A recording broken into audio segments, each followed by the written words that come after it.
trader to focus hapa. Hii ni Doge USDT pair.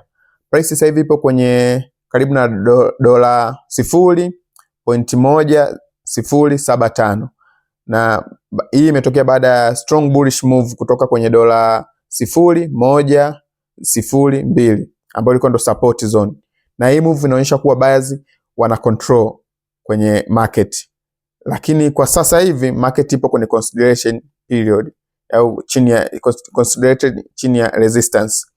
Kwa hiyo bullish setup ipo hivi, hii hapa entry, ingia juu ya dola 0.110 na stop loss weka kwenye dola 0.106 na take profit ya kwanza chukulia kwenye dola 0.115, take profit ya pili chukulia kwenye dola 0.120. Hii ni momentum breakout trade. Volume ikiongezeka, trade ina high probability. Na wale mnaopenda kusell, chukua bearish setup hii hapa.